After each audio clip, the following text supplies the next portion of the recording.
প্রাণ ভিক্ষার জন্য সময় চাইলেন ফাঁসির দণ্ডপ্রাপ্ত যুদ্ধাপরাধী মীর কাশেম আলী। কাশিমপুর কারাগারে দেখা করতে যাচ্ছে পরিবার। পড়ে শোনানো হয়েছে রিভিউর রায়। কারাগারের সামনে নিরাপত্তা জোরদার। দেখছিলেন প্রধান শিরোনাম। দুপুরের সময় সঙ্গে আছি আমি সঞ্জনা চৌধুরী এবং আমি সাজিদ রাজু। এবার অন্যান্য শীর্ষ সংবাদ। রাজধানীতে ওয়েলস লিটলের শিক্ষার্থী রিশা হত্যাকাণ্ডের মূল আসামি ওবায়দুল নীলফামারী থেকে গ্রেপ্তার। শোকসভায় সহপাঠীকে স্মরণ, দৃষ্টান্তমূলক শাস্তির দাবি। সৌদি আরব লেবাননের পর এবার শ্রমবাজার খুলে দিতে কাজ করছে মালয়েশিয়ার সরকার। শিগগিরই আসতে পারে ঘোষণা, কর্মী পাঠাতে প্রস্তুত প্রবাসী কল্যাণ মন্ত্রণালয়। রাজধানীর বেশ কিছু এলাকায় ওয়াসার পানি খাবার অনুপযোগী, পানিবাহিত ও চর্মরোগে আক্রান্ত হচ্ছেন অনেকে। দায় সারা জবাব কর্তৃপক্ষের। ঈদে রেলের আগাম টিকিটের জন্য স্টেশনে প্রত্যাশীদের দীর্ঘ লাইন। দুপুরের আগেই শেষ হয়ে যায় 9 সেপ্টেম্বরের টিকিট।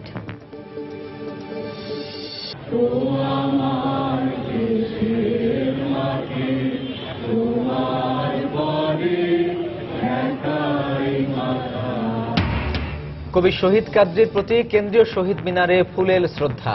তার সৃষ্টি পথ দেখাবে উত্তরসূরিদের, বললেন বিশিষ্টজনরা।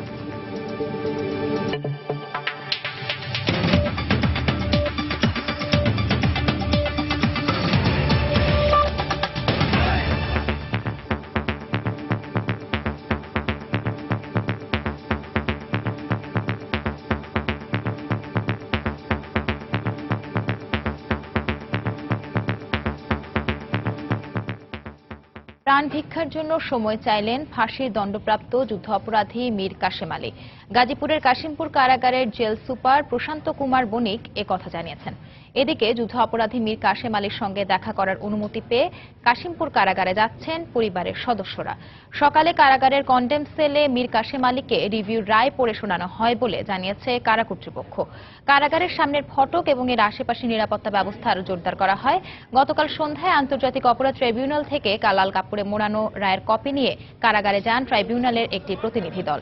এরপর ঢাকা জেলার একজন নির্বাহী ম্যাজিস্ট্রেটের উপস্থিতিতে ট্রাইব্যুনালের প্রতিনিধি দল রায়ের কপি কেরানীগঞ্জে ঢাকা কেন্দ্রীয় কারাগার কর্তৃপক্ষের কাছে হস্তান্তর করেন। পরে গাজীপুরের কাশিমপুর কারাগারে রায়ের কপি পাঠানো হয়। এর আগে বিকেল 5টার পর 29 পৃষ্ঠার রিভিউ রায় সুপ্রিম কোর্ট থেকে প্রকাশের পর পাঠানো হয় ট্রাইব্যুনালে। রায় শোনার পর কাশেম আলী চাইলে রাষ্ট্রপতির কাছে প্রাণ ভিক্ষার আবেদন করতে পারবেন। তিনি প্রাণ ভিক্ষার আবেদন করলে রাষ্ট্রপতির সিদ্ধান্তের পর পরবর্তী কার্যক্রম গ্রহণ করা হবে। আর প্রাণ ভিক্ষা না চাইলে সরকারের নির্বাহী আদেশে যুদ্ধ অপরাধী এই জামায়াত নেতার মৃত্যুদণ্ড যে কোনো সময় কার্যকর হবে। দর্শক, এই মুহূর্তে সেখানে আছেন আমাদের রিপোর্টার জুনায়েদ আল হাবিব। সেখানকার সবশেষ খবর জানতে চলে যাচ্ছে তার কাছে। জুনায়েদ, মানবতা বিরোধী অপরাধের মামলায় জামায়াতের কেন্দ্রীয় নির্বাহী কমিটির যে সদস্য মীর কাশেম আলী, তার যে রিভিউর আবেদন ছিল সেই রিভিউ আবেদন গতকাল খারিজ হওয়ার পরে তার কিন্তু যে আইনি প্রক্রিয়া যেগুলো ছিল তার এই মামলার বিরুদ্ধে লড়ার, সে আইনি প্রক্রিয়া ইতিমধ্যে সম্পন্ন হয়েছে আপনি জানেন। এবং সে মীর কাশেম আলী কিন্তু এখন আমি যেখানে অবস্থান করছি এই গাজীপুর কাশিমপুর কারাগারে তিনি এখানে অবস্থান করছেন। তা আজকের সবশেষ যে তথ্যগুলো আসলে আমি আপনাদেরকে জানাতে পারি সেটি হচ্ছে যে সকালে তাকে রিভিউ রায়ের যেই রায়, সে রায় কিন্তু তাকে পড়ে শোনানো হয়েছে। তা আমরা এখানে যারা জেল সুপার রয়েছেন তার সাথে আমার কথা হয়েছে। তিনি যেমনটা বলছিলেন, রায় পড়ে শোনানোর পরে কিছুটা তাকে বিমর্ষ লেগেছিল এবং তার কাছে জানতে চাওয়া হয়েছিল তিনি প্রাণ ভিক্ষার আবেদন করবেন কিনা। তবে যেমনটা আমরা সবশেষ তথ্য অনুযায়ী জানতে পারি যে তিনি কিছুটা সময় চেয়েছেন, যে তিনি আসলে আরেকটু ভাবতে চান এবং সে বিষয় নিয়ে তিনি সময় চেয়েছেন। তো সেই অবস্থায় কিন্তু এখন পর্যন্ত চলছে। তবে আমরা কিছু তথ্যের মাধ্যমে জানতে পারলাম যে তিনি তার যেই পরিবারের সদস্যরা তারা একটু এসে এখানে আসলে তার সাথে দেখা করবেন বলে আমরা জানতে পেরেছি। তবে আনুষ্ঠানিকভাবে এখন পর্যন্ত জানা যায়নি। তবে রাজু, এই মুহূর্তে গাজীপুর জেলা পুলিশ সুপার তিনি কথা বলছেন, আমরা তার সাথে সরাসরি যোগ দিচ্ছি। শৃঙ্খলা রক্ষা করা এখন ফাঁসি কে কোন সময় হবে কি না সেটা আমি জানি না, এটা কারা কর্তৃপক্ষের বিষয়। তবে আমার কথা হলো, আমি স্বাভাবিক কারণে যে কোনো সময় আইন শৃঙ্খলা রক্ষা করা, আইন শৃঙ্খলা ঠিক রাখা, আমার চতুর্পাশে, যেহেতু আপনি জানেন বাংলাদেশের সবচেয়ে বড় কারাগার, 4টি কারাগার এখানে, এটা আমরা রুটিন মাফিক এই কারাগারগুলিতে আমরা কাজ করি, আইন শৃঙ্খলার কাজ করি এবং প্রতিদিন এখান থেকে হাজার হাজার কয়েদিকে নিতে হয় বাইরে। সে কারণে আমরা সবসময় আমরা আসি এবং সে কাজগুলি আমরা করি। সঞ্জন, রাজু যেমনটা শুনছিলেন যে গাজীপুরের পুলিশ সুপার হারুনুর রশিদ তিনি যেমনটা বলছিলেন যে তিনি আসলে কখন বা কবে নাগাদ ফাঁসি হবে সে বিষয়ে আমাদেরকে বলতে পারেনি। তিনি বলছেন তার মূল যে কাজটি সেটা হচ্ছে আইন শৃঙ্খলা রক্ষার দায়িত্বটি পালন করা, সেজন্যই তিনি আসলে এখানে এসেছেন এবং সার্বিক বিষয় পরিস্থিতিগুলো পর্যবেক্ষণ করার জন্য যে আইন শৃঙ্খলা নিরাপত্তায় কোনো ধরনের ঘাটতি আছে কিনা, কোনো সমস্যা রয়েছে কিনা সে বিষয়গুলো কিন্তু নির্ধারণের জন্য, সে বিষয়গুলো দেখভালের জন্য তিনি এসেছেন। তারপরে তিনি যেমনটা বলছিলেন ভেতরে তিনি যাবেন, তারপরে হয়তো আরেকটু খোঁজ খবর নেবেন, পরে গণমাধ্যম কর্মী আমরা যারা রয়েছে এখানে অবস্থান করছি তাদেরকে জানাবেন। এছাড়া হচ্ছে যে মীর কাশেম আলীর পরিবার সদস্যদের যে আসার কথা আমরা যেমনটা জানতে পেরেছি, তো এখনো কিন্তু এসে পৌঁছায়নি। যদি আসে বা তার সাথে দেখা হয় তাহলে সে বিষয়গুলো কিন্তু রাজু আমরা আপনাদেরকে জানিয়ে দিব। তো আপাতত এই ছিল কাশিমপুর থেকে আমার হাতে সবশেষ খবর। রাজু। গাজীপুরের কাশিমপুর কারাগার থেকে জানাচ্ছিলেন আমাদের সহকর্মী জুনায়েদ আল হাবিব। রাজধানীর ওয়েস্ট লিটল ফ্লাওয়ার স্কুলের ছাত্রী সুরাইয়া আক্তার রিশা হত্যাকাণ্ডের মূল আসামি ওবায়দুলকে নীলফামারী থেকে গ্রেপ্তারের পর ঢাকায় নিয়ে আসা হচ্ছে। সকালে ডোমার উপজেলার হরিণ থানাবাড়ি গ্রাম থেকে তাকে গ্রেপ্তার করা হয়। পরে দুপুরে ডোমার থানায় প্রেস ব্রিফিং করে বিষয়টি নিশ্চিত করে যৌথ বাহিনী। এ সময় পুলিশ সুপার জানান, রিশা হত্যাকাণ্ডের মূল আসামি ওবায়দুল ডোমারের হরিণ থানাবাড়ি গ্রামে অবস্থান করছে এমন তথ্যের ভিত্তিতে সেখানে যায় তারা। এ সময় যৌথ বাহিনী অভিযান চালিয়ে সোনারায় বাজার থেকে তাকে গ্রেপ্তার করে। পরে ডিএমপির রমনা জোনের এডিসি এইচ.এম. আজিজুল হকের কাছে ওবায়দুলকে হস্তান্তর করে জেলা পুলিশ সুপার। এর আগে গতকাল দিনাজপুর থেকে তার বোন ও ভগ্নিপতিকেও আটক করে পুলিশ।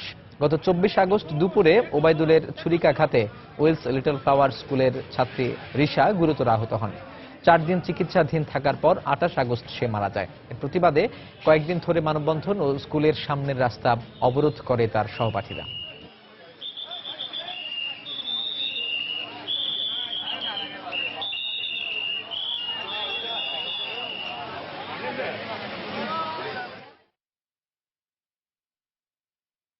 অপরিচিত হিসাবে তাকে জিজ্ঞাসাবাদ করলাম যে তোমাদের বাসা কোথায়, কোথায় বীরগঞ্জে। তো অলরেডি কালকে তো থানা খুঁজছিল, আমি সন্দেহগুলো জিজ্ঞেস করলাম, তো কথা বীরগঞ্জে আমার নামে মামলা আছে, তা আমি পালে বেড়াতেছি। সোনারায় বাজার থেকে ডোমার থানা police, RAB, Dhaka metropolitan police এই 3 ইউনিটের সদস্যরা যৌথভাবে তাকে অ্যারেস্ট করেছে এবং যেহেতু ঢাকাতে তার মামলা আছে, মামলার তদন্তকারী অফিসার এখানে উপস্থিত আছেন, তিনি অভিযানে ছিলেন, তাকে নিয়ে ওনারা লিটল ফ্লাওয়ারে শোকসভার আয়োজন করা হয়। শোকসভায় যোগ দেন শিক্ষক, সহপাঠী, স্বজন। এ সময় হত্যাকারীর দৃষ্টান্তমূলক শাস্তির দাবি জানান তারা। এ সময় খুনি ওবায়দুলকে আটক করায় আইন শৃঙ্খলা রক্ষা বাহিনীর প্রতি সন্তোষ প্রকাশ করেন তারা। রিশার কথা স্মরণ করতে গিয়ে কান্নায় ভেঙে পড়েন তার স্বজন, শিক্ষক ও সহপাঠীরা। আবেগ আপ্লুত হয়ে তারা দাবি জানান খুনির সর্বোচ্চ শাস্তি নিশ্চিত করতে হবে। এ সময় রমনা থানার ভারপ্রাপ্ত কর্মকর্তা বলেন, এ ধরনের ঘটনা প্রতিরোধে সারা দেশেই নজরদারি বাড়ানো হবে।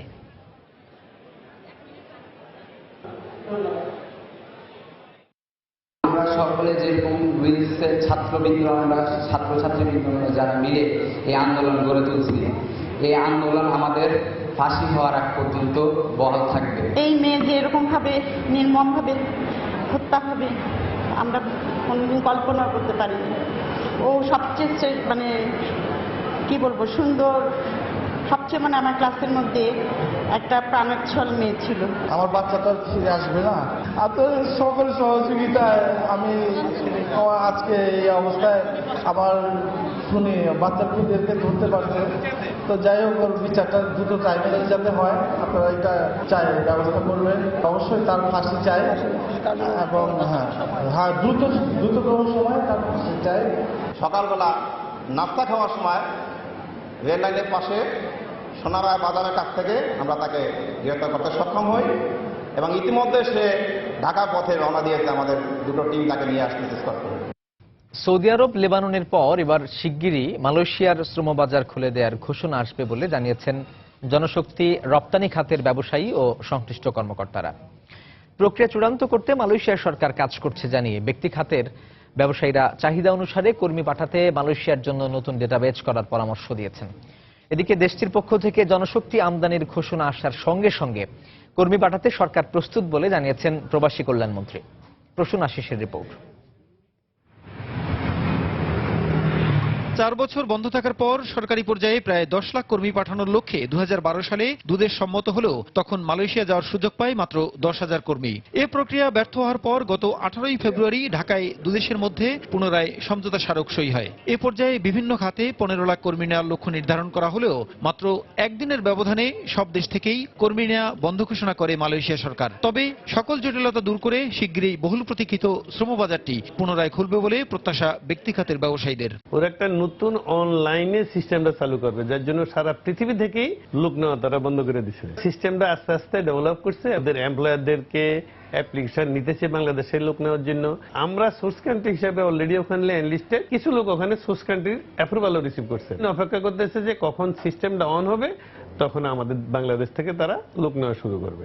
মালয়েশিয়ার বাজারে প্রায় 20 লাখ বাংলাদেশি কর্মীর চাহিদার কথা জানিয়ে তারা বলেন, চাহিদা মতো কর্মী পাঠাতে নতুন ডাটাবেস তৈরির পাশাপাশি পুরো প্রক্রিয়া শেষ না হওয়া পর্যন্ত সতর্কতামূলক ব্যবস্থা নিতে হবে সরকারকে। সবগুলি সেক্টরে ওনারা এখন লোক নেবেন।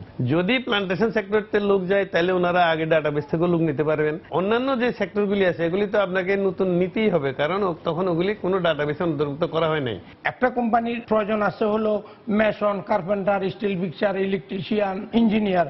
ডাটাবেসে তো ওই লোকটা নাই, আপনি নেওয়ার তো সুযোগ নাই। এ বিষয়ে শিগগিরই সিদ্ধান্ত হবে এবং এবার শতভাগ স্বচ্ছ প্রক্রিয়া অনুসরণ করা হবে বলে জানিয়েছেন প্রবাসী কল্যাণ মন্ত্রণালয়ের অতিরিক্ত সচিব। আমরা নতুন করে একটা ইন্ডিকেশন পাচ্ছি, যদিও করেসপন্ডেন্স এখন অফিসিয়ালি নাই, কিন্তু খুবই আশার কথা যে ওদের যে টেকনিক্যাল টিম তারা আমাদের এখানে এসেছিল এবং আমাদের যে বিএমইটির টেকনিক্যাল টিম যেটা তাদের সঙ্গে একাধিকবার মিটিং করেছে। খুব অল্প সময়ের মধ্যে হয়তো এই মার্কেটটা খুলে যাবে, শীঘ্রই একটা ঘোষণা আসতে পারে। প্রবাসী কল্যাণ মন্ত্রী জানান, ঘোষণার সঙ্গে সঙ্গেই কর্মী পাঠাতে প্রস্তুত রয়েছে সরকার। তাদের নিজস্ব আভ্যন্তরীণ ব্যাপার, তাদের যদি শ্রমিকের দরকার হয় অবশ্যই আমাদের কাছে আসবে, এক্ষুনি দিতে চাইলে এক্ষুনি দিতে পারবো, আমরা রেডি আছি। তবে চূড়ান্ত ঘোষণার আগে কারোর সাথে অর্থ লেনদেন না করতে কর্মীদের প্রতি আহ্বান জানিয়েছেন প্রবাসী কল্যাণ মন্ত্রী।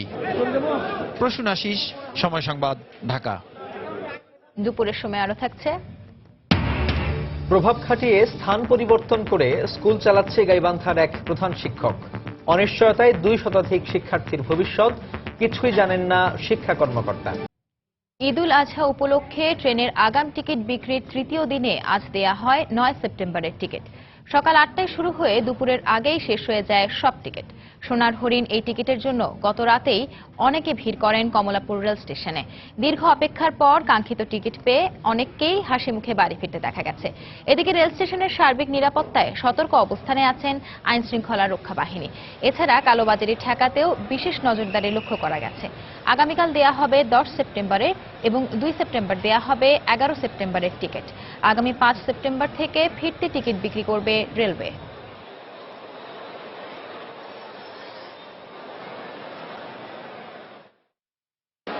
অনেক ভালো লাগছে, অনেক প্রতীক্ষার পরে সোনার হরিণের মতো টিকিটটা পেলাম, অনেক ভালো লাগছে। খুবই ভালো লাগতেছে যে গ্রামে যাব, বাবা মার সাথে ঈদ করব। আসলে এটার অনুভূতি এই কষ্টের সাথে কোনোদিনও তুলনা করা যায় না। দীর্ঘ প্রতীক্ষার পর টিকিট পেলাম, ভালো লাগছে, কিন্তু এক্সপেক্টেড টিকিট তো পেলাম না। এসিতে কাটার মানে ইচ্ছা ছিল, কিন্তু এসিতে তো পেলাম। কালকে 6টার সময় আসছি, প্রায় 1:30টার দিকে গেছি, কিন্তু টিকিট পাই নাই। আজকেও আসছে, এখন কি পাবো কি পাবো না ঠিক নাই। এদিকে চট্টগ্রামেও সকাল থেকে ট্রেনের অগ্রিম টিকিট বিক্রির তৃতীয় দিনে প্রত্যাশীদের ভিড় ছিল। 9 সেপ্টেম্বরের টিকিটের চাহিদা বেশি থাকায় মাত্র 1.5 ঘন্টায় শেষ হয়ে যায় কয়েকটি রুটের টিকিট। রেলওয়ে কর্তৃপক্ষ জানায়, ঈদের ঠিক আগ মুহূর্ত হওয়ায় 9 সেপ্টেম্বরের টিকিটের চাহিদাও যাত্রীদের মধ্যে সবচেয়ে বেশি ছিল। আজ চট্টগ্রাম থেকে ঢাকাগামী 5টি, চাঁদপুর ও সিলেটগামী 2টি এবং ময়মনসিংহগামী 1টি ট্রেনের টিকিট দেওয়া হয়েছে। এছাড়া চাঁদপুরগামী 2টি বিশেষ ট্রেনের টিকিটও দেওয়া হয়েছে। এদিকে কালোবাজারি রোধে 32টি সিসি ক্যামেরার মাধ্যমে টিকিট বিক্রি পর্যবেক্ষণ করা হচ্ছে বলে জানিয়েছে কর্তৃপক্ষ। 4টা টিকিট নিলাম, খুব ভালো লাগতেছে। ঈদে সিলেটে বেড়াতে যাচ্ছে ফ্যামিলি নিয়ে। কষ্ট হয়েছে, আনন্দ হয়েছে, দুটোটা মিলে খুব ভালো লাগতেছে। কালকে 4টা বাজে দাঁড়ায় আছি, এখনো টিকিট পাই না। এখন টিকিট পাইছি, খুব আনন্দ লাগছে, বাড়ি যাই ঈদ করবো। অধিক সংখ্যক আইন শৃঙ্খলা বাহিনী মোতায়েন করা হয়েছে যাতে কোনো রকম বিশৃঙ্খলা না হয়। 32টি সিসি ক্যামেরার মাধ্যমে সার্বিক অবস্থা পর্যবেক্ষণ করা হচ্ছে। এই কর্মকর্তা পর্যায়ের ভিজিলেন্স টিম আছে, তারাও কাজ করছেন যাতে কোনো রকম অনিয়ম না হয়। যেখানে কালোবাজারি পাওয়া যাবে সেখানেই তাৎক্ষণিকভাবে ব্যবস্থা নেওয়া হবে। প্রধানমন্ত্রী শেখ হাসিনার সঙ্গে সৌজন্য সাক্ষাৎ করেছেন বাংলাদেশে নবনিযুক্ত অস্ট্রেলিয়ার হাই কমিশনার ও বাংলাদেশে নিযুক্ত নরওয়ে রাষ্ট্রদূত।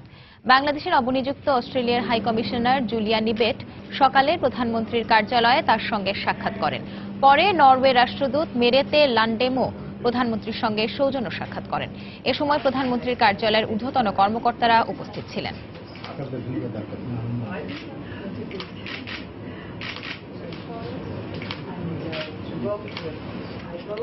বাংলাদেশ জাতীয় ক্রিকেট দলের পেস বোলিং কোচ হতে যাচ্ছেন ওয়েস্ট ইন্ডিজের কিংবদন্তি ফাস্ট বোলার কোর্টনি ওয়ালশ। এখন শুধু বিসিবির আনুষ্ঠানিক ঘোষণার অপেক্ষা। এছাড়াও তামিম সাকিবদের ব্যাটিং উপদেষ্টা হচ্ছেন শ্রীলঙ্কান থিলান সামারবীরা। কদিন হলো দেশের গণমাধ্যমে খবর আসছিল পেস বোলিং কোচ হিসেবে হিটস্ট্রিকের স্থলাভিষিক্ত হতে যাচ্ছেন ওয়ালশ। জানা গেছে বাংলাদেশ ক্রিকেট বোর্ডের সঙ্গে ক্যারিবীয় এই কিংবদন্তির আলোচনা শেষের দিকে। এখন শুধু আনুষ্ঠানিক চুক্তি হবার অপেক্ষা। সবকিছু ঠিক থাকলে 2019 বিশ্বকাপ পর্যন্ত মাশরাফি, তাসকিন, মুস্তাফিজদের বোলিং দীক্ষা দেবেন কোর্টনি ওয়ালশ। এদিকে বিসিবির কোচিং স্টাফদের আরেক পদে যোগ দিচ্ছেন লঙ্কান সামারবীরা। তিনি মুশফিক ইমরুলদের ব্যাটিং কোচ হিসেবে দায়িত্ব নিতে যাচ্ছেন। বিসিবির সঙ্গে সামারবীরার চুক্তি হবে আফগানিস্তান ও ইংল্যান্ড সিরিজ পর্যন্ত। ইংল্যান্ড পাকিস্তান ওয়ানডে সিরিজের খবর। রেকর্ড গড়া ম্যাচে পাকিস্তানকে 169 রানের বিশাল ব্যবধানে হারিয়েছে স্বাগতিক ইংল্যান্ড। এই জয়ে 5 ম্যাচ সিরিজে 3-0 এগিয়ে গেল থ্রি লায়ন্সরা। টস জিতে ব্যাট করতে নেমে অ্যালেক্স হেলসের 171 রানের সুবাদে ওয়ানডে ইতিহাসের রেকর্ড 444 রানের বিশাল সংগ্রহ পায় ইংল্যান্ড। জবাবে 275 রানে থামে পাকিস্তানের ইনিংস। ব্যাট করতে নেমে অবশ্য ইনিংসের শুরুতেই জেসন রয়ের উইকেট হারায় ইংলিশরা। তবে জো রুটকে সঙ্গে নিয়ে দ্বিতীয় উইকেট জুটিতে 248 রান যোগ করেন অ্যালেক্স হেলস। দ্বিতীয় 281 রানে হাসান আলীর শিকার হয়ে ব্যক্তিগত 171 রান করে সাজঘরে ফেরেন হেলস। এটি কোনো ইংলিশ ব্যাটসম্যানের ওয়ানডেতে ব্যক্তিগত সর্বোচ্চ স্কোর। হেলস আউট হওয়ার পরপরই ফিরে যান 85 রান করা জো রুট। তবে চতুর্থ উইকেট জুটিতে জস বাটলার এবং এয়ন মর্গানের 161 রানের জুটিতে বিশ্ব রেকর্ড গড়ে ইংল্যান্ড। এর আগে দলীয় সর্বোচ্চ 443 রানের সংগ্রহটি ছিল শ্রীলঙ্কার। বাটলার 90 এবং মর্গান 57 রানে অপরাজিত থাকেন। 445 রানের পাহাড় সম টার্গেট তাড়া করতে নেমে 21 রানে সামি ইসলামের উইকেট হারায় পাকিস্তান। এরপর নিয়মিত বিরতিতে ফিরে যান আজহার আলী, সার্জিল খান, শোয়েব মালিক ও সরফরাজ আহমেদরা। তবে শেষ উইকেট জুটিতে মোহাম্মদ আমিরের 28 বলে 58 রানের ঝড়ো ইনিংসে ব্যবধান কিছুটা কমায় অতিথিরা। 275 রানে ক্রিস ওকসের শিকার হয়ে আমির ফিরে গেলে 42 ওভার 4 বলে শেষ হয় পাকিস্তানের ইনিংস। ম্যাচ সেরা হয়েছেন অ্যালেক্স হেলস। আইন শৃঙ্খলা রক্ষা বাহিনীর তথ্য অনুযায়ী এখন পর্যন্ত 40 জন নিখোঁজ রয়েছে জানিয়ে আইজিপি একেএম শহীদুল হক এদের সন্ধানে আইন শৃঙ্খলা বাহিনী তৎপর আছে বলে জানিয়েছেন। দুপুরে রাজধানীর গুলিস্তানে পুলিশ হেডকোয়ার্টারে সাম্প্রতিক আইন শৃঙ্খলা পরিস্থিতি নিয়ে এক সংবাদ সম্মেলনে তিনি একথা জানান। এ সময় নিখোঁজদের বেশিরভাগই জঙ্গি কর্মকাণ্ডের সঙ্গে জড়িত বলেও ধারণা করেন তিনি। যে 40 জনের তালিকা তৈরি করেছে তাদের পরিবারের সাথে আলাপ করে বোঝা গেল যে তারা অনেকেই জঙ্গি সংগঠন যোগদান করেছে। কেন তাদের নিখোঁজ হওয়ার পূর্বে তাদের আচার আচরণ, কথাবার্তা, তাদের মধ্যে যে পরিবর্তন, এবং অনেকে নিখোঁজ হওয়ার পরে পরিবারকে বলছে আমি ভালো আছি, আমার জন্য দোয়া, আমার জন্য চিন্তা করবে না, দুই এক কেউ এরকম বলছে। তার থেকে আমাদের ধারণা হয়তোবা তার জঙ্গি সংগঠনে যোগদান করেছে। তা থেকে যদি খুঁজে বের করা যায় তাহলে আমরা সঠিক তথ্য বুঝতে পারব। প্রধানমন্ত্রীর তথ্য প্রযুক্তি বিষয়ক উপদেষ্টা সজীব ওয়াজেদ জয়কে অপহরণ ও হত্যা পরিকল্পনার ষড়যন্ত্রের অভিযোগে দায়ের করা মামলায় সাংবাদিক শফিক রেহমানকে জামিন দিয়েছেন আপিল বিভাগ। 3 মাস অথবা মামলায় পুলিশ প্রতিবেদন না দেয়া পর্যন্ত এই জামিন মঞ্জুর করা হয়েছে বলে জানিয়েছেন তার আইনজীবীরা। সজীব ওয়াজেদ জয়কে অপহরণ ও হত্যার পরিকল্পনার ষড়যন্ত্রের অভিযোগে গেল বছরের আগস্টে পল্টন থানায় একটি সাধারণ ডায়েরি করে পুলিশ। পরে তা মামলায় রূপান্তরিত হয়। এরপর চলতি বছরের 16 এপ্রিল ইস্কাটন গার্ডেন রোডের বাসা থেকে শফিক রেহমানকে আটক করে ঢাকা মহানগর গোয়েন্দা পুলিশ। পরে তাকে এই মামলায় গ্রেফতার দেখানো হয়।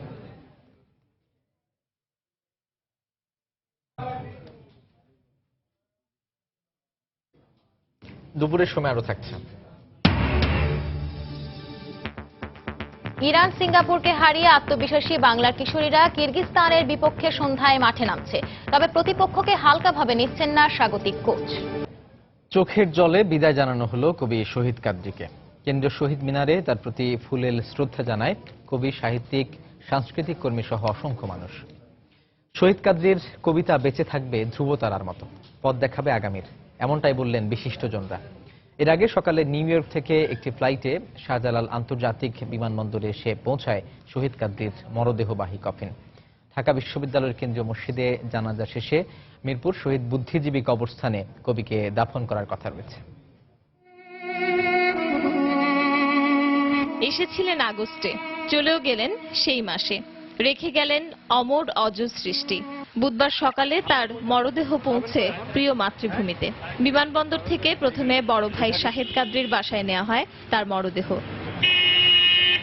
ছোট ভাইয়ের মুখ শেষবারের মতো দেখলেন অগ্রজ।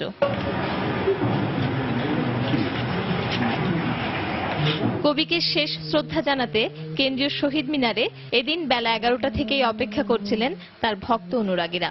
আধুনিক বাংলা কবিতার শহুরে ধারার এই কবিকে শেষ শ্রদ্ধা জানাতে এসেছিলেন নাগরিক সমাজ। শহীদ কাদরীর প্রতি শ্রদ্ধা জানাই এবং আমি আশা করি তার যত অপ্রকাশিত কবিতা আছে সেগুলো প্রকাশিত হবে।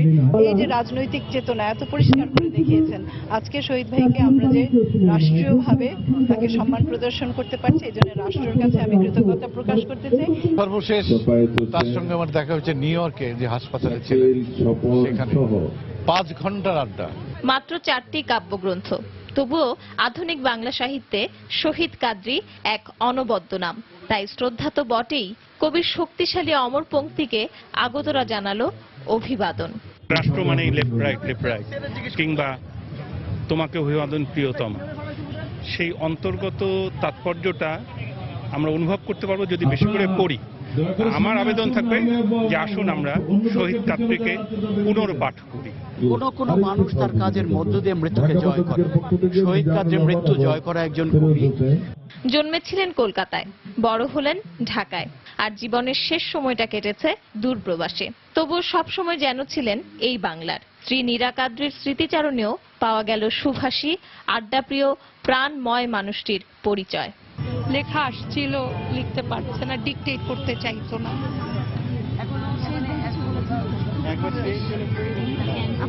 না, সেদিন গুড বাই বলেছিল, just good bye and good night, এভাবে কথা বলছিল। ঢাকা বিশ্ববিদ্যালয় মসজিদে জানাজা শেষে মিরপুর বুদ্ধিজীবী কবরস্থানে তাকে দাফন করার কথা রয়েছে। পারমিতা হিম, সময় সংবাদ, ঢাকা। রাজধানীর বেশ কিছু এলাকায় ওয়াসা সরবরাহ করা পানি খাবার অনুপযোগী। পানিতে ময়লা ও পোকামাকড় থাকার পরও জনসাধারণকে বাধ্য হয়ে ব্যবহার করতে হচ্ছে এসব পানি। এসব পানি ব্যবহারে পানিবাহিত ও চর্মরোগে আক্রান্ত হচ্ছে অনেক শিশু, কিশোর ও নারী পুরুষ।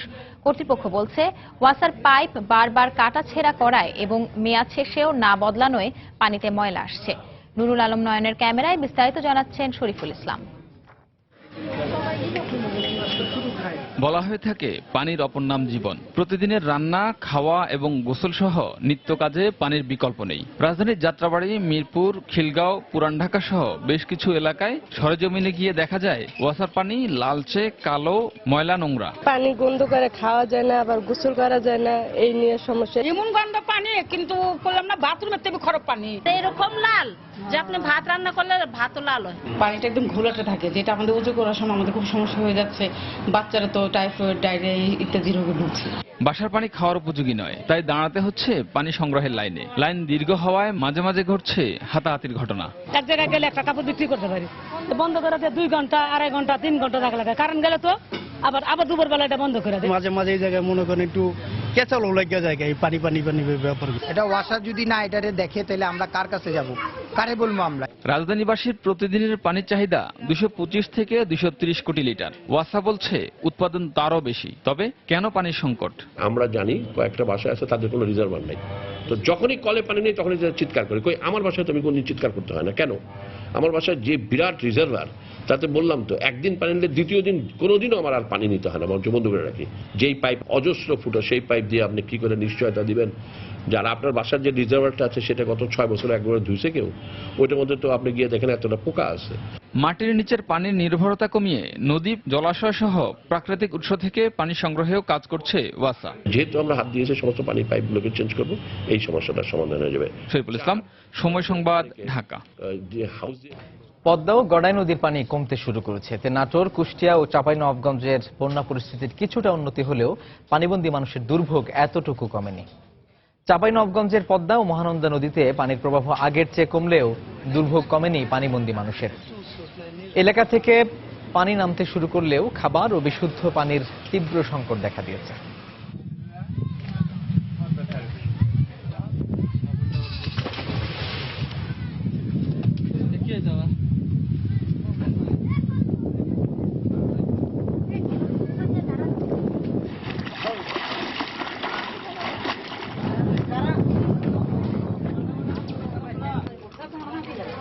নাটোরে এখনো পানিবন্দী অবস্থায় দিন পার করছেন লালপুর উপজেলার 10 গ্রামের মানুষ। বিভিন্ন ফলের বাগান সহ বিস্তীর্ণ ফসলি জমি পানিতে তলিয়ে আছে।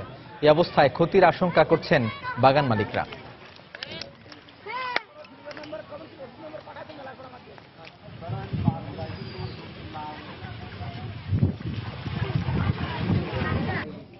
মরিচ টরিচ সব ডুবে গেছে, কিস্তি মিস্তি তুলেছি আমরা, কিস্তি মিস্তি এখন তো কিস্তি দিতে পারছি না, সব ডুবে গেছে।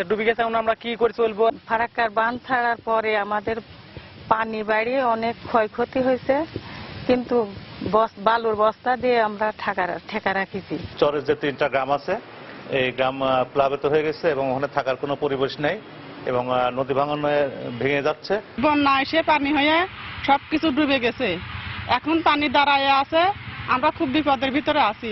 ছাগল গরু সবকিছু আমরা পানির জন্য ডেঙায় তুলছি। বন্যা এসে অনেক ধরনের ক্ষেত খোলা অনেক ডুবে গেছে, অনেকই নষ্ট হয়ে গেছে। এখনো বন্যা ধরন যায়নি, আমরা তো বিপদের ভিতরে আছি। প্রভাবশালী এক প্রধান শিক্ষকের খেয়াল খুশি মতো চলছে বিদ্যালয়। প্রতিষ্ঠানের মূল ক্যাম্পাস বন্ধ করে বালুচরে ফসলের ক্ষেতে চালাচ্ছেন নামে মাত্র শিক্ষা কার্যক্রম। এতে অনিশ্চয়তার মধ্যে পড়েছে শত শত শিক্ষার্থীর ভবিষ্যৎ। বিভিন্ন দফতরে অভিযোগ করেও সুফল পায়নি অভিভাবকরা। আর জেলা শিক্ষা অফিসারের দাবি, এ বিষয়ে তিনি কিছুই জানেন না। সময় সংবাদের অনুসন্ধানে উঠে এসেছে গাইবান্ধার সুন্দরগঞ্জের হরিপুর বিএসএম বালিকা উচ্চ বিদ্যালয়ের এমন চিত্র। ওবায়দুল ইসলামের ক্যামেরায় বিস্তারিত জানাচ্ছেন হেদায়েতুল ইসলাম বাবু। 2 দফা নদী ভাঙনে ক্ষতিগ্রস্ত হওয়ার পর 1989 সালে সুন্দরগঞ্জ উপজেলার পাঁচপির বাজারে স্থানান্তর করা হয় হরিপুর বিএসএম বালিকা উচ্চ বিদ্যালয়টি।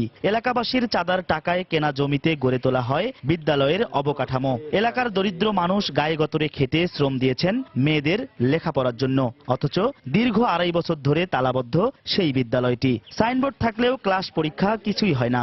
এই অবস্থায় 36 জন এসএসসি পরীক্ষার্থী সহ 2 শতাধিক ছাত্রীর শিক্ষা জীবন অনিশ্চিত হয়ে পড়েছে। অন্যখানে স্কুলে চলে গেছে, দূরে হয়, এই জন্য যাইতে পারি না। প্রায় 3 বছর যাবত আমাদের স্কুলে কোনো পড়াশোনা হয় না, হেডমাস্টার আসেন না। রেজিস্ট্রেশন এই স্কুলে হয়েছে, আর অন্য স্কুলে গেলে হয়তো এখন আমাদের হলো আসে না, সুযোগ দেবে না। বিদ্যালয়টির এমন দুর্দশার জন্য প্রধান শিক্ষক জহিরুদ্দিন মিয়াকে দুষলেন অভিভাবকরা। অবকাঠামো থাকা সত্ত্বেও 2.5 বছর আগে পাঁচপির থেকে 25 কিলোমিটার দূরের একটি চরে বিদ্যালয়টি স্থানান্তর করেন ওই শিক্ষক।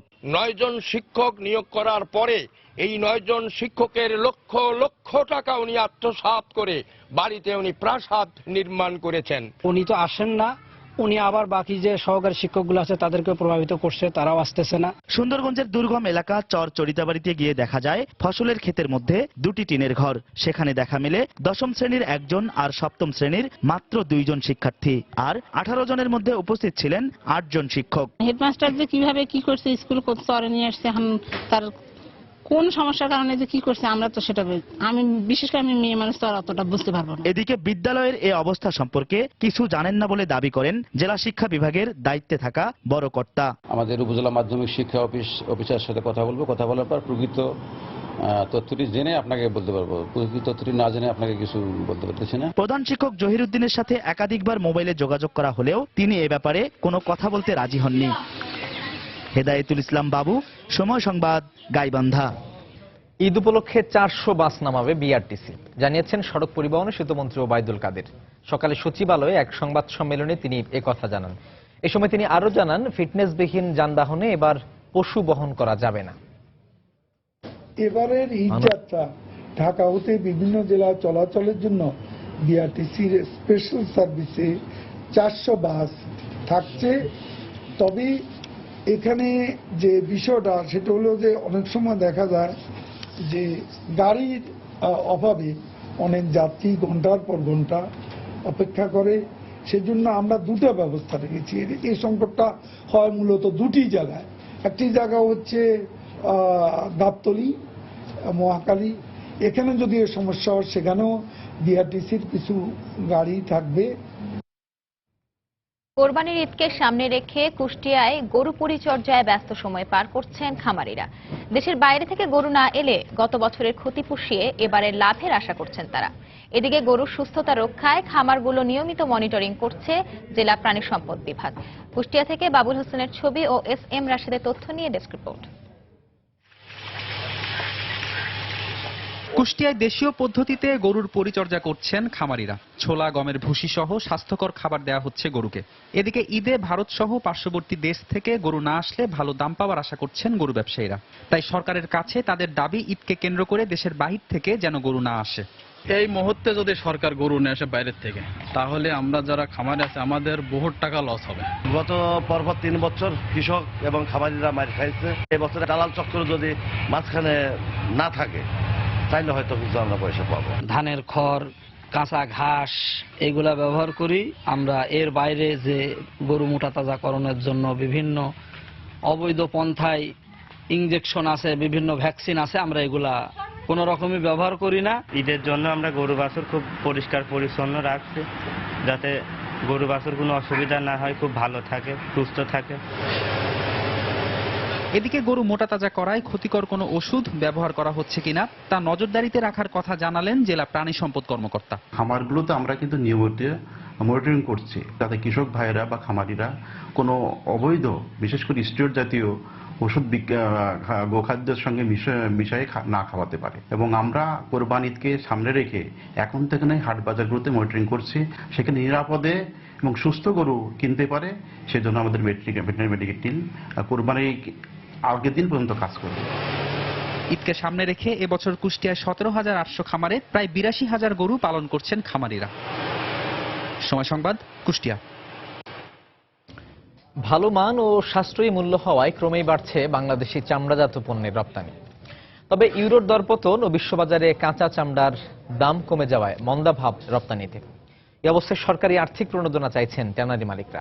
রপ্তানিকারকদের প্রত্যাশা, ট্যানারিগুলো কমপ্লায়েন্স হলে রপ্তানি বাড়বে কয়েক গুণ। বিস্তারিত হাজিরা শিউলির রিপোর্টে। তৈরি পোশাকের পর রপ্তানিতে দ্বিতীয় অবস্থানে চামড়া ও চামড়াজাত পণ্য। একসময় বাংলাদেশ থেকে প্রক্রিয়াজাত চামড়া বেশি রপ্তানি হলেও ইউরোপের অর্থনৈতিক মন্দা, বাংলাদেশি চামড়ার বড় বাজার চীন সহ কয়েকটি দেশে চাহিদা কমে যাওয়ায় সংকটে পড়েছে এই শিল্প। এই অবস্থায় লক্ষ্যমাত্রা পূরণে প্রণোদনা ও কারখানাগুলোর আধুনিকায়নে স্বল্প সুদে ঋণ চান ট্যানারি মালিকরা। ইউরোপে প্রচুর এক্সপোর্ট হয় আমাদের চামড়াগুলি, তো ওইটার দরপতনের কারণে আমাদের অর্ডারগুলি সেগুলি অনেকাংশে হ্রাস পেয়েছে। র হাইটসের প্রাইসও আন্তর্জাতিক বাজারে দাম কমাতে তারা ওইসব দেশগুলি থেকে রপ্তানি আদেশগুলি প্রদান করে। ওভারকাম করতে পারবো যদি আমাদেরকে সরকারিভাবে একটু ক্যাশ ইনসেন্টিভের ব্যবস্থা করে। তবে জুতা, ব্যাগ ও কর্পোরেট গিফট আইটেম সহ চামড়াজাত পণ্য রপ্তানি দ্রুত বাড়ছে। এক্ষেত্রে ট্যানারি ও কারখানাগুলো কমপ্লায়েন্স না হলে পণ্য রপ্তানি হুমকির মুখে পড়ার আশঙ্কা সংশ্লিষ্টদের। ইনফ্রাস্ট্রাকচার তৈরি করার জন্য যেটা দরকার আমাদের মেম্বারদের, সেইটা যদি একটা সাপোর্ট যদি গভর্নমেন্ট লেভেল থেকে না পায়, তাহলে তো এত বড় ইনভেস্টমেন্টটা তো সাকসেসফুল হবে না। লেদারের প্রোডাকশন যদি না বাড়ে, যেই বড় বড় কাস্টমারগুলি বাংলাদেশে আসতেছে, কমপ্লায়েন্স ইস্যুটা যখন উঠে যাবে তখন তাদেরকে আমরা ফিডব্যাক করতে পারবো না। রপ্তানি বাড়াতে যন্ত্রপাতি ও কাঁচামাল আমদানিতে শুল্ক ছাড় এবং ক্রেতা দেশগুলোতে সরকারিভাবে প্রচারণার আহ্বান উদ্যোক্তাদের। বড় উদ্যোক্তা যারা 100% এক্সপোর্ট করে তারা কিন্তু এটা হচ্ছে ট্যাক্স ফ্রি পায়, কিন্তু আমাদের এসএমই যারা ক্ষুদ্র উদ্যোক্তা তারা কিন্তু ট্যাক্স দিয়ে আমাদের মেশিনটা আনতে হয়। সো আমাদের খরচটাও সেখানে অনেক বেশি পড়ে যায়। রিয়েল বায়ার যারা তারা কিন্তু মানে অন স্পট ফিজিক্যালি কথা না বলে আসলে ওইভাবে ট্রাস্ট করতে চায় না। আফ্রিকার মতো দেশগুলিতে যারা আগ্রহী তাদের সাথে যোগাযোগ করা যেতে পারে। আমাদের দেশে এই ধরনের একটা সেটআপ আছে, আমাদের একটা ডাটাবেস তাদের কান্ট্রিতে প্রোভাইড করা যায় কিনা।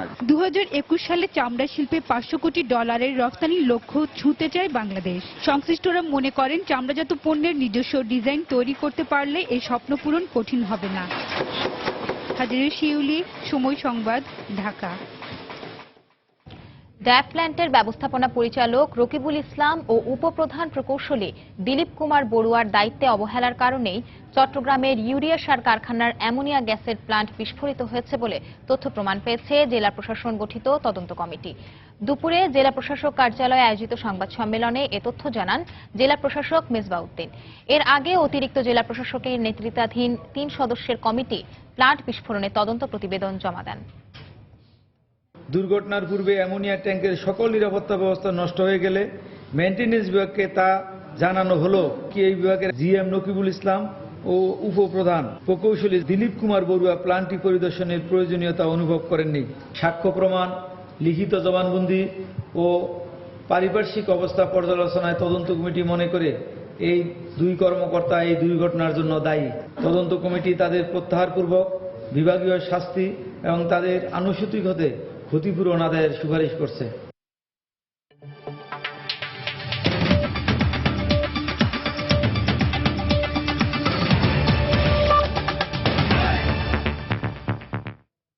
জাপানের উত্তরাঞ্চলে শক্তিশালী ঘূর্ণিঝড় লায়ন রকের আঘাতে 11 জনের মৃত্যু হয়েছে, নিখোঁজ আছে অন্তত 3 জন। স্থানীয় সময় বুধবার ভোরের দিকে ঘূর্ণিঝড়ের প্রভাবে হোক্কাইডো দ্বীপ ও আইওয়েট অঞ্চলে ভারী বৃষ্টি ও ভূমিধসের ঘটনা ঘটে। এতে একটি সেতু ও কয়েকটি ভবন ধসের খবরও পাওয়া গেছে। মঙ্গলবার রাতে টোহোকু অঞ্চলে ঘন্টায় 120 কিলোমিটার বেগে আঘাত হানে টাইফুন লায়ন রক। উপকূলে আঘাত হানার পর ঝড়টি দুর্বল হয়ে এলেও এর প্রভাবে উত্তরাঞ্চলে ঘন্টায় 80 মিলিমিটার বৃষ্টিপাত রেকর্ড করা হয়েছে। এর মধ্যে উপকূলীয় 4 লাখেরও বেশি অধিবাসীকে নিরাপদে সরিয়ে নেওয়া হয়েছে। বৈরী আবহাওয়ার কারণে বাতিল করা হয়েছে অভ্যন্তরীণ রুটের 100-রও বেশি ফ্লাইট। এএফসি অনূর্ধ্ব-16 নারী চ্যাম্পিয়নশিপ বাছাইয়ের খবর। জয়ের ধারা অব্যাহত রাখতে কিরগিজস্তানের বিপক্ষে মাঠে নামবে বাংলাদেশের কিশোরীরা। প্রথম ম্যাচে ইরানের বিপক্ষে মধুর প্রতিশোধ, পরের ম্যাচে সিঙ্গাপুরকে 5-0 উড়িয়ে দিয়ে অনেকটা ফুরফুরে মেজাজে আছে স্বাগতিক মেয়েরা। তহুরা, মার্জিয়া আর অনুচংদের নিয়ে গড়া বাংলাদেশের আক্রমণ ভাগ কতটা বিপজ্জনক তার প্রমাণ দিয়েছে প্রথম 2 ম্যাচেই। তবু স্বাগতিক কোচ হালকাভাবে নিচ্ছে না কিরগিজস্তানকেও। বঙ্গবন্ধু স্টেডিয়ামে ম্যাচটি শুরু হবে সন্ধ্যা 6টায়। এখন বলা যায় বাংলার কিশোরীরা ভাসছে আনন্দের আকাশে। আর ভাসবে না কেন? টুর্নামেন্টের শুরুটা করেছে 2 বছর আগে ইরানের কাছে হারের প্রতিশোধ দিয়ে। আর পরের ম্যাচটা স্বাগতিকদের প্রতিপক্ষের জন্য একটি অশনি সংকেত হতে পারে। সিঙ্গাপুরের জালে গুনে গুনে 5 গোল দেওয়ার পর যে কোনো দলই এখন বাংলাদেশের কিশোরীদের সমীহ করতে বাধ্য। ইরান সিঙ্গাপুর বদের পালা শেষ, এবার পালা কিরগিজস্তানের। বাংলাদেশের সামনে অপেক্ষাকৃত অনেকটা দুর্বল প্রতিপক্ষই কিরগিজস্তান। গত 2 ম্যাচের পারফরমেন্সে কিরগিজদের নিয়ে তেমন ভাবনা থাকার কথা নয় স্বাগতিকদের। তবু মাটিতেই পা রাখছেন কিশোরীদের কোচ গোলাম রব্বানী ছোটন। প্রতিপক্ষ অবশ্যই শক্তিশালী, প্রত্যেকটা প্রতিপক্ষ আমার কাছে শক্তিশালী, কাউকে ছোট করে দেখার কিছু নাই। আমি শক্তিশালী প্রতিপক্ষ হিসেবে নিব এবং আমার যে শক্তি আছে ফুল শক্তি প্রয়োগ করে আমি খেলবো। গোল মুখে মিস করার প্রবণতা খুব বেশি দেখা যাচ্ছে বাংলার মেয়েদের। এমন সহজ মিস না করলে আগের 2 ম্যাচে জয়ের ব্যবধানটা হয়তো আরো বেশি হতো স্বাগতিকদের। ফিনিশিং এ মেয়েদের এই দুর্বলতা নিয়ে কপালে একটু চিন্তার ভাঁজ দেখা গেল কোচের। তাই এই দিকটা নিয়ে সতর্ক ছোটন। ওভারকাম করার জন্য আমরা অলরেডি কাজ করতেছি এবং আজকেও আমরা ভিডিও সেশন করব। ইনশাআল্লাহ সামনে এই জিনিসগুলো যাতে না হয় সেটা নিয়ে আমরা কাজ করব। যে ইরানকে প্রথম ম্যাচে 3-0 হারিয়েছে বাংলাদেশ, সেই ইরানের কাছে কিরগিজরা খেয়েছে 9 গোল। সব মিলিয়ে কিরগিজস্তান তাদের প্রথম 2 ম্যাচে 16 গোল হজম করে ডুবে আছে হতাশার সাগরে। তারপরেও ম্যাচের আগের দিন অনুশীলনেই আসেনি কিরগিজস্তানের কিশোরীরা। অনূর্ধ্ব-16 চ্যাম্পিয়নশিপের মূল পর্বে খেলবে একমাত্র গ্রুপ চ্যাম্পিয়ন দল। এদিক থেকে 12 গোল করে গ্রুপের শীর্ষে আছে চাইনিজ তাইপে, আর বাংলাদেশ 8 গোল করে আছে গ্রুপের 2য় স্থানে। তাই কিরগিজস্তানের বিপক্ষে একটা বড় জয় বাংলাদেশকে নিয়ে যেতে পারে চীনের মূল পর্বে। তারেক হাসান শিমুল, সময় সংবাদ, ঢাকা। দুপুরের সময় এ পর্যায়ে শিশু সংবাদ জানিয়ে দিচ্ছি আরো একবার। প্রাণ ভিক্ষার জন্য সময় চাইলেন ফাঁসির দণ্ডপ্রাপ্ত যুদ্ধাপরাধী মীর কাশেম আলী। কাশিমপুর কারাগারে দেখা করতে যাচ্ছে পরিবার। রাজধানীতে উইলস লিটলের শিক্ষার্থী রিশা হত্যাকাণ্ডের মূল আসামি ওবায়দুল নীলফামারী থেকে গ্রেফতার। শোকসভায় সহপাঠীকে স্মরণ, দৃষ্টান্তমূলক শাস্তির দাবি। সৌদি আরব, লেবাননের পর এবার শ্রমবাজার খুলে দিতে কাজ করছে মালয়েশিয়ার সরকার। শিগগিরই আসতে পারে ঘোষণা, কর্মী পাঠাতে প্রস্তুত প্রবাসী কল্যাণ মন্ত্রণালয়। ঈদে রেলের আগাম টিকিটের জন্য স্টেশনে প্রত্যাশীদের দীর্ঘ লাইন। দুপুরের আগেই শেষ হয়ে যায় 9 সেপ্টেম্বরের টিকিট।